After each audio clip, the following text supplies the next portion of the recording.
समाचार अब तक, सत्य का साहस। लोकसभा सार्वत्रिक निवडणुकीच्या निमित्तानं मतदारांना मतदानासाठी प्रोत्साहित करण्यासाठी स्वीप अंतर्गत विशेष भर देण्यात येत आहे।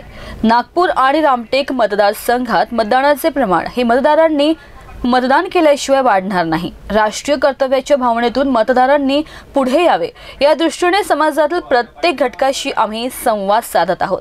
मतदान करण्याचा संदेश जनमानसात रुजावा या दृष्टीने येत्या 6 एप्रिल रोजी कस्तुरचंद पार्कवर भव्य मतदार साक्षरता कार्यक्रम आयोजित करण्यात आला असल्याची माहिती जिल्हाधिकारी तथा जिल्हा निवडणूक अधिकारी डॉक्टर विपिन इटनकर यांनी पत्रकार परिषदेत दिली आहे। यावेळी रामटेक लोकसभा मतदारसंघाचे निवडणूक निर्णय अधिकारी तुषार ठोंबरे, उपजिल्हा निवडणूक अधिकारी प्रवीण महिरे, जिल्हा माहिती अधिकारी विनोद रापतवार उपस्थित होते। नागपूर डिस्ट्रिक्ट येत्या 19 तारखेला डिस्टिंक्शनमध्ये पास झालं पाहिजे असं आपलं जे एम आहे, मिशन डिस्टिंक्शन, ते पूर्ण करायला हवं।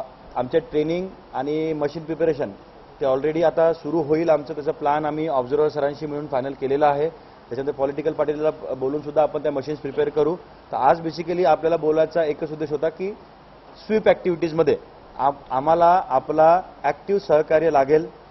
आपण बघितलं असेल नागपूर पास होणार काय, नागपूर वोट करेगा, नागपूर भी वोट करेगा, मिशन डिस्टिंक्शन, मिशन यू, आपण म्हणजे प्रत्येक समाजाचे प्रत्येक घटक आणि त्यांना इन्व्हॉल्व करण्याचा आपण प्रयत्न करत आहोत। राईट फ्रॉम यंग वोटर्स, त्यांच्याकरिता आपण रील मेकिंग कॉम्पिटिशन, कॉलेजमध्ये जाऊन आपण त्यांचा प्रचार संवाद त्यांच्याशी साधत आहोत। डिबेट कॉम्पिटिशन आपण घेत आहोत।